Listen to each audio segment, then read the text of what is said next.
ప్రస్తుతం మనతో పాటు ఉన్నారు శ్రీ శ్రీ శ్రీ రాజావారి టీం. మనతో పాటు ఉన్నారు ప్రొడ్యూసర్ గారు, మరి హీరోయిన్ గారు కూడా ఉన్నారు. Hi sir. నమస్తే సార్. నమస్తే. నమస్తే. హీరోయిన్ గారు, ఫస్ట్ టైం తెలుగు ఇండస్ట్రీకి వస్తున్నారు, ఎలా అనిపించింది మాకు అసలు?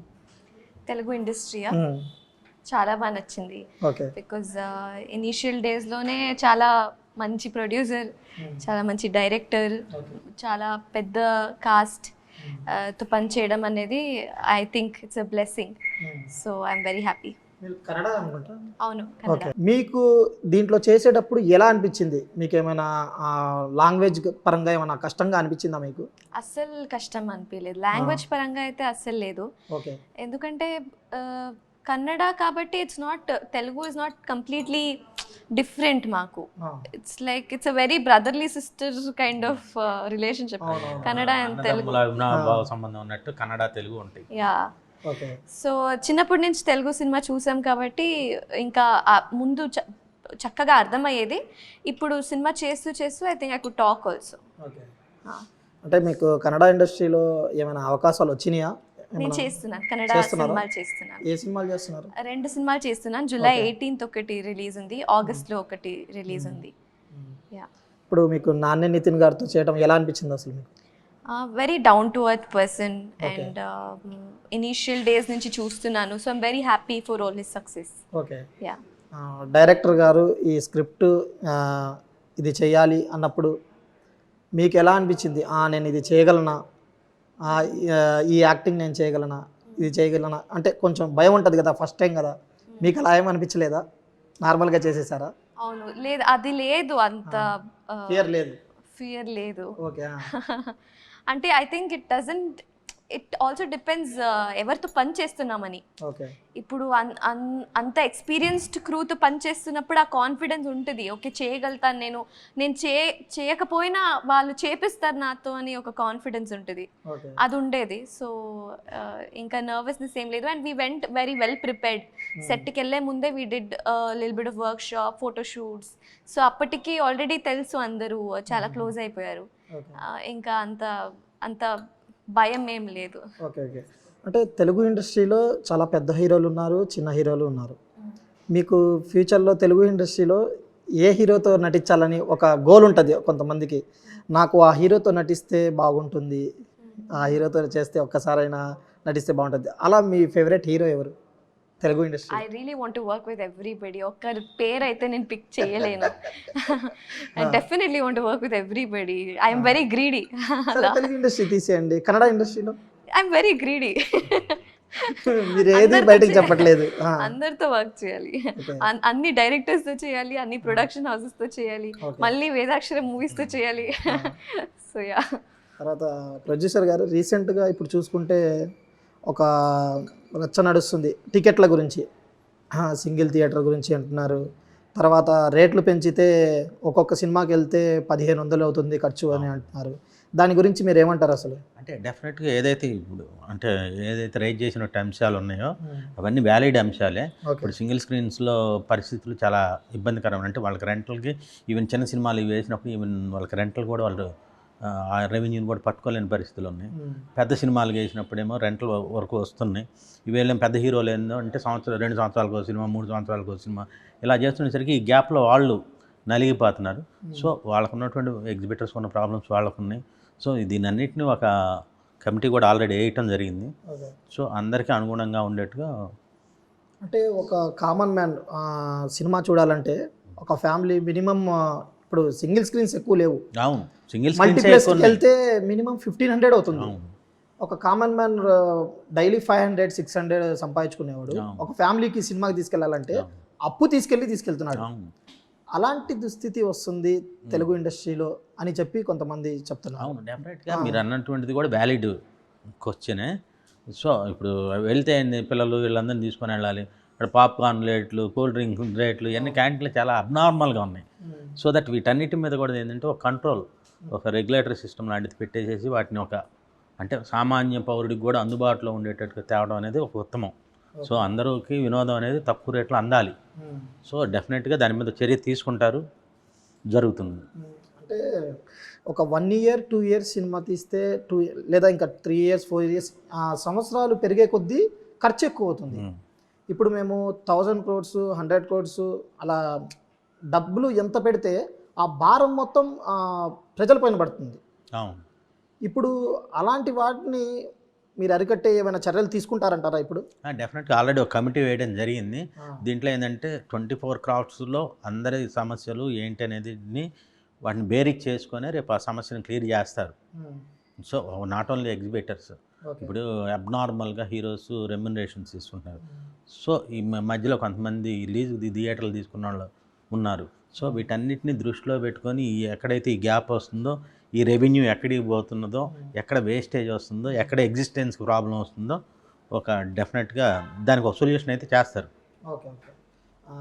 మీకు విజయ్ సేతుపతి గారికి మధ్య ఉన్న రిలేషన్ గురించి ఏమైనా చెప్పగలుగుతారు? వెరీ గుడ్ ఫ్రెండ్ మీ. అంటే తెలుగులో ఆయన రీసెంట్గా విడుదల 2 కూడా మీరే ప్రొడ్యూస్ చేశారు.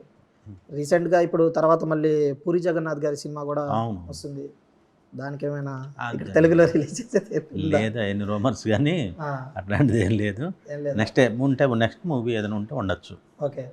ఈ సినిమా ఎందుకు ఇంత డిలే అయిందంటారు? ఇది తీసి కొన్ని సంవత్సరాలు కూడా అవుతుంది అని చెప్తున్నారు. అవును. ఎందుకు ఇంత డిలే అయింది అసలు ఈ సినిమా? అంటే యాక్చువల్గా ఫస్ట్ కెమెరా పరిచయం చేసింది మేమే. ఓకే. సో ఆ రోజు ఈ కథను ఎంచుకున్నప్పుడు ఇది పూర్తి స్థాయి కథానాయకుడిగా ఉన్నటువంటి చిత్రం ఇది. దీంతోపాటు ప్యారలల్గా మ్యాడ్ సినిమా కూడా తను యాక్సెప్ట్ చేయడం జరిగింది. అక్కడ వచ్చేసేసి 3 హీరోల్లో ఒక హీరోగా ఉన్నాడు. సో అది పూర్తి స్థాయి హీరోగా లేదు. సరే ఈ సినిమా ముందు రిలీజ్ చేద్దాము అంటే తన గ్రాఫ్, అంటే తనకున్న బ్యాక్గ్రౌండ్ కానీ తనకున్న దీంతో ఈ సినిమా రిలీజ్ చేసిన తర్వాత 3లో ఒకరికి వస్తే గ్రాఫ్ డౌన్ అవుతుంది. సో అది వచ్చిన తర్వాత ఇది బెటర్ అవుతుంది అనేటువంటి ఉద్దేశం. దాంతోపాటు ప్యారలల్గా ఆయి కూడా ఒప్పుకొని ఉన్నారు. సో ఈ 2 సినిమాలను కూడా మేము అప్పుడు కంపేర్ చేసుకుంటే అందులో కూడా ఫుల్ ఫ్లెడ్జ్డ్ హీరోగా లేడు. సో ఆ సినిమా హిట్ అయిన తర్వాత ఫుల్ ఫ్లెడ్జ్డ్ హీరో ఇందులో ఉన్నాడు కాబట్టి డెఫినెట్ అది కూడా హిట్ అవుతుంది. దాని తర్వాత మన కమర్షియల్గా బాగుంటుంది, పైగా పబ్లిక్ కూడా అలవాటు పడి ఉంటారు అనే ఉద్దేశంతో మేము ఆగడం జరిగింది. దాంతోపాటు మ్యాడ్ స్క్వేర్ కూడా గ్యారంటీగా హ్యాట్రిక్ కొట్టేస్తాడు. దీని తర్వాత చేస్తేనే సోలోగా తను కూడా యాక్సెప్ట్ చేస్తారు పబ్లిక్, మనకి కూడా బాగుంటుంది అనే ఒక కమర్షియల్ ఆస్పెక్ట్లో ఆలోచించి ఆపామంతే. ఓకే. ఇప్పుడు కరెక్ట్. ఒక కంటెంట్ సిగరెట్ గురించి అని చెప్పారు. మీకు ఆ కంటెంట్ చెప్పినప్పుడు అనిపించలా సిగరెట్ గురించి ఇంత స్టోరీ ఉంటుందా అని చెప్పి మీకు ఏమైనా క్వశ్చన్ మార్క్ రాలేదు? డెఫినెట్గా ఆ కథ చెప్పినప్పుడు మామూలుగా కథలో అది ఒక కీ పాయింట్, అక్కడి నుంచి జనరేట్ అయ్యేటువంటి సమస్యలు ఉన్నాయి చూశారు, దాన్ని ఒక కథనంగా వాళ్ళు మలిచినటువంటి విధానం అద్భుతంగా ఉంటుంది. సో డెఫినెట్గా ఒక ఫ్యామిలీ ఓరియంటెడ్గా వెళ్తుంది తప్పితే మీకు కనపడటానికి సిగరెట్ కనపడుతుంది అంతే. హీరోయిన్ గారు, ఈ సినిమా తీసేటప్పుడు ఎవరైనా సిగరెట్ తాగేటట్టు మీరు చూసారా? అంటే ఎక్కువగా సిగరెట్ గురించే ఉంది కదా, ఎవరైనా పక్కనున్న వాళ్ళు ఎవరైనా సిగరెట్ తాగుతుంటే నాకు సిగరెట్ పడదు ఆపు అని చెప్పి ఏమైనా మీరు ఆపారా ఎవరినైనా? నితిన్కి ఐ థింక్ ఇట్ కొంచెం ఇబ్బందిగా ఉండేది సిగరెట్ అనేది, బికాస్ సీన్లో అయితే మనం ఒక్క సిగరెట్ అంతే చూపిస్తారు కదా, కానీ behind the scenes he should smoke so many cigarettes. Okay. So I think నాకన్నా I think it was more difficult for hero. Okay. మీరు తెలుగు ఇంత బాగా ఎట్లా మాట్లాడుతున్నారు అసలు? అంటే ఏమైనా మీరు కోచింగ్ తీసుకున్నారా? మాట్లాడుతున్నారు, చాలా స్పష్టంగా మాట్లాడుతున్నారు. రాస్తాను, చదవగలుగుతాను. ఎలా హౌ అంటే ఇక్కడ తెలుగు వాళ్ళకే తెలుగు అంత స్పష్టంగా రాదు, మీరు కన్నడ నుంచి వచ్చి తెలుగులో మాట్లాడుతా తెలుగులో యాక్ట్ చేస్తున్నారు. ఏదో కొంచెం న్యాచురల్గా వచ్చేసింది, నాకు కూడా తెలియదు, మాట్లాడుతూ వచ్చింది. ఇంకా ఎక్స్ట్రా నేను ఏది క్లాసెస్ తీసుకొని ఏం నేర్చుకోలేదు, మాట్లాడుతూనే నేర్చుకున్నాను. ఓకే. ఫైనల్గా ఈ సినిమా చూడాలి అంటే ప్రేక్షకులకి ఏం చెప్తారు? ఫైనల్గా జూన్ 6న రిలీజ్ అవుతున్నటువంటి శ్రీ శ్రీ శ్రీ రాజావారి చిత్రంలో తల్లిదండ్రులు, పిల్లలు, కుటుంబ సమేతంగా చూడదగినటువంటి చిత్రం ఇది. అంటే ఒక పుట్టుకతో వచ్చినటువంటి ఒక బలహీనతను ఒక బలమైన ప్రేమ ఎలా జయించింది అనేటువంటి హిడెన్ పాయింట్ తోటి వినోదాత్మకంగా ఒక అంటే ఫ్యామిలీలో ఉండేటువంటి బంధాలు బాంధవ్యాలని ఎలా ఉండాలని ఎక్స్ప్లోర్ చేస్తూ మంచి ఎమోషనల్ క్లైమాక్స్ తోటి ప్రతిరోజు పండగ లాంటి చిత్రంగా దీన్ని అద్భుతంగా వేగేసిన సతీష్ గారు మలిచారు. సో జూన్ 6న రిలీజ్ అవుతున్నటువంటి ఈ సినిమాని తప్పకుండా ప్రతి ఒక్కరూ చూడాల్సినటువంటి సినిమా ఇది. డేట్ ఎందుకు మార్చుకోలేదు మీరు? ఎందుకంటే తగ్ లైఫ్ ఉంది. తగ్ లైఫ్ 5వ తారీఖు ఉంది. మనకి 2 రాష్ట్రాల్లో కలిపి సుమారుగా 1800 థియేటర్స్ ఉన్నాయి. ఓకే, తగ్ లైఫ్ హార్డ్లీ మహా 450-500 వేస్తారు. మిగతా రిమైనింగ్ థియేటర్స్ కూడా ఫీడ్బ్యాక్ కావాలి కదా. అంటే దాని ఎఫెక్ట్ పడదంటారా పెద్ద సినిమా చిన్న సినిమా పైన? అసలు పెద్ద సినిమా చిన్న సినిమా అనేది ఏం లేదు. సినిమా బాగుంటే అదే పెద్ద సినిమా, ఓకే. సినిమా బాగాలేతే అదే చిన్న సినిమా అయిపోతుంది, పెద్ద సినిమా కూడా చిన్న సినిమా అవుతుంది. అదే ఇప్పుడు థియేటర్స్ కొన్ని కొంతవరకే దొరుకుతాయని ఇప్పుడు చెప్పారు కదా. వస్తున్నటువంటి ఎన్ నెంబర్ ఆఫ్ మూవీస్లో ప్రతి వారం కూడా డెఫినెట్గా 5-6 సినిమాలు ఉంటాయి. సో ఇప్పుడు మాకున్నటువంటి హీరో ఆల్రెడీ మంచి బజ్లో ఉన్నాడు, మంచి ఫామ్లో ఉన్నాడు, మంచి మీటర్ మీద ఉన్నాడు. బండి రేజ్ మీద ఉంది. సో తగ్ లైఫ్ వచ్చేసరికి అది కూడా బండిరత్నం గారు పెద్దవాళ్ళు చేశారు. సో ఎనీవే అది ఒక డబ్బింగ్ సినిమాగా మనకు కూడా వస్తుంది, వారికి ఒక ఫ్యాన్ ఫాలోయింగ్ ఉంది. సో ఎవరి ఇది వాళ్ళకు స్ట్రైట్ మూవీ కాబట్టి దీని లెక్క దీనికి ఉంటుంది. ఒక సినిమా తీయాలంటే ఎన్నో కష్టాలు ఉంటాయి. అది వేలల్లో పోయి లక్షల్లో పోయి కోట్లలో కూడా అవుతుంది. మనం అంత డబ్బులు పెట్టాలంటే మనకు ఒక ఆలోచన ఉంటుంది. ఈ సినిమా మనం తీసుకుంటే మనం పెట్టిన డబ్బులకి మళ్ళీ డబ్బులు వస్తాయి అని అనుకుంటే, మీరు ఈ సినిమా ఎంచుకోవడానికి కారణం ఏంటి అసలు? అంటే డబ్బులు వస్తాయనే కాన్ఫిడెన్స్ తోటి ఈ సినిమా ఎంచుకున్నాం. అంటే ప్రధానంగా ఇందులో ఉన్నటువంటి దర్శకుడు వేగేషన్ సతీష్ నేషనల్ అవార్డు కొట్టి ఆల్రెడీ కమర్షియల్గా is having some business on him. Okay, so దాంతోపాటుగా ఇందులో కమర్షియల్ ఎలిమెంట్స్గా మేము రావు రమేష్ గారు, నరేష్ గారు, నెక్స్ట్ ఫుల్ ఆ క్యాస్టింగ్ అంత మీరు చూసినట్లయితే అందరు known faces, nearly around 42 members senior ఆర్టిస్టులు ఉన్నారు. సో దాంతో పాటుగా కథ అద్భుతంగా ఉంది. ప్రొవైడెడ్ హీరో ఇప్పుడు ఆల్రెడీ అన్ని హిట్లతోటి మ్యాడ్, మ్యాడ్ స్క్వేర్, ఈవెన్ సింగిల్లో చిన్న కామియా రోల్ చేసిన కానీ ఆ సినిమా కూడా పెద్ద హిట్ అయింది. సో ఇందులో పూర్తి స్థాయి కథానాయకుడిగా రాజావారి సినిమాతోటి వస్తున్నారు. సో డెఫినెట్గా కమర్షియల్గా కూడా వైబుల్గా ఉంది, చక్కగా మాకు ఇబ్బంది అనేది లేదు. ఓకే, అంటే ఈ సినిమా కథ రాసుకున్న తర్వాత మీ దగ్గరకు వచ్చి చెప్పిన తర్వాత ఓకే చేశారా, లేదంటే? ఫస్ట్ ఆఫ్ ఆల్ ఈ కథని నాని శ్రీనివాసరావు గారు హీరో వాళ్ళ ఫాదర్ వాళ్ళు సెలెక్ట్ చేశారు.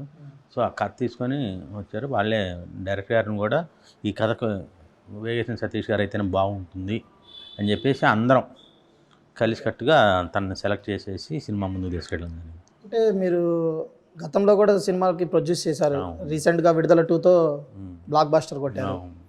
అయితే ఈ సినిమా తీసుకునేటప్పుడు నాన్నే నితిన్ గారికి తర్వాత డైరెక్టర్ గారికి ఇద్దరు వచ్చి మీ దగ్గరకు చెప్పారా, ఇది ఇంత బడ్జెట్ అవుతుంది, ఈ బడ్జెట్లో తీయాలనుకుంటున్నాము అని చెప్పి మీకు మాట్లాడారా? డెఫినెట్గా ఎంత బడ్జెట్లో అంటే హీరో గారు ఏం చెప్పలేదు. మామూలుగా ఈ కథ నేను దర్శకుల్ని ఎంచుకున్నప్పుడు ఈ కథ ఎంత అవుతుంది ఏంటనేది ఆల్రెడీ మాకు ఒక ఎక్స్పీరియన్స్ ఉంది కదా. సో ఎంత అవుతుంది ఈ మీటర్లో మనం ఈ సినిమా చేసేస్తే డెఫినెట్గా మనకేం ఇబ్బంది ఉండదు, డెఫినెట్గా 4 రూపాయలు వస్తాయి అనేటువంటి స్కేల్ తోటి వెళ్ళాం. ఈ మధ్యకాలంలో మీరు చిన్న సినిమాలకు కూడా ప్రోత్సహిస్తానని చెప్పి చెప్పారనుకుంటా. ఎందుకు మీకు సినిమాల మీద అంత ఇంట్రెస్ట్ ఏంటి? అంత ఇంట్రెస్ట్ ఉంది కాబట్టే ముందుకు వస్తుంది. అంటే గతంలో మీరు రాజకీయాలు కూడా చేశారు, మేము చూసుకుంటే మీరు గతంలో ఒక పార్టీ తరపు నుంచి తిరిగారు. మరి సడన్గా రాజకీయాలకు కట్ చేసి లేదంటే కట్ చేసింది అదొక ఫేసు, ఇదొక ఫేసు, మాకు వేరే వ్యాపారాలు ఉన్నాయి. సో ఇవన్నీ వేరు. ఓకే, సో సినిమా అనేది ప్యాషన్ కాబట్టి మూవీస్ ఇది కూడా one kind of business. So ఈ వ్యాపారంలో కూడా రాణించాలనే ఉద్దేశంతో కంటిన్యూస్గా మూవీస్ చేస్తున్నాం. డైరెక్టర్ గారిని చూసుకుంటే ఆయనకు కూడా కొన్ని ఉడిదడుకులు ఉన్నాయి. రీసెంట్గా ఆయనకి నంది అవార్డు కూడా వచ్చింది సతమానం భవతి నుంచి. కానీ అంతకుముందు చూసుకుంటే గ్రేట్ సక్సెస్ కొన్ని సినిమాలు లేవు. మరి ఈయన చెప్పిన దానికి మీరు డబ్బులు పెట్టడానికి ముందు వెనకాల ఏం ఆలోచించలేదా? గ్రేట్ సక్సెస్ అంటే శతమానం భవతి అనేది మంచి కుటుంబ కథా చిత్రం. పర్టికులర్గా ఈ కథ కూడా వచ్చేసేసి కుటుంబ కథా చిత్రం ఇది. అంటే తల్లిదండ్రులు పిల్లలు చూడాల్సినటువంటి సినిమా. సో ఒక గ్రామీణ నేపథ్యంలో జరిగేటువంటి అంటే ఒక 2 కుటుంబాల మధ్య పరస్పరం ఉండాల్సినటువంటి ఆ బంధాలు బాంధవ్యాల గురించి ఎలా ఉండాలని తెలియజేసేటువంటి వినోదాత్మకమైనటువంటి కుటుంబ కథా చిత్రం. ఓకే, సో ఈ కథకి వేగేసిన సతీష్ గారు అయితేనే దీనికి సూటబుల్ అని నమ్మి ఈ సినిమాని తనకివ్వడం జరిగింది. ఓకే, అంటే రీసెంట్గా 90 ml అని ఒక సినిమా వచ్చింది. దాంట్లో కూడా ఏంటంటే డ్రింక్ గురించి ఎక్కువ చూపించి తీశారు. దీంట్లో చూస్తే సిగరెట్ గురించి చేస్తున్నారు. ఆ సినిమా ప్రేక్షకులు అంత ఆదరించలేదు. మరి ఈ సినిమా ఏమైనా ఆదరిస్తారంటుకుంటున్నారు? కంప్లీట్ ఈ ప్యాటర్న్ వేరు. అంటే మీరు అన్నట్టుగా 90 ml మందు గురించి ఇది చెప్పారు, కానీ వాళ్ళు తీసినటువంటి విధానం వేరు. ఇది అసలు ఓన్లీ ఈ అంటే కీ పాయింట్ ఇది ఉంటుందే కానీ ఇది ప్యూర్లీ కుటుంబ కథా చిత్రమే. హీరోయిన్ గారు మీరేం చెప్తారు, యూత్ ఈ సినిమా ఎందుకు చూడాలి అంటే? యూత్ కాకుండా అందరూ చూడాలి. All age groups can go to the theatre and watch ఈ సినిమా అయితే. యూత్ అని కాదు, and plus it's not a message oriented cinema అయితే నిజంగా కాదు. సిగరెట్ మీరు చెప్తున్నారు కదా, it's a very small factor సినిమాలో. సిగరెట్ కాకుండా చాలా విషయాలు ఉన్నాయి. అది మీరు సినిమా చూసిన తర్వాత మీరు అనుకుంటారు దట్స్ నాట్, ఇది ఇంపార్టెంట్ కాదు, వేరే ఆస్పెక్ట్స్ ఉన్నాయి సినిమాకి అని. సో యూత్ కాకుండా everybody should go and watch, all age groups. Okay, yeah. Congrats sir. Okay, thank you very much.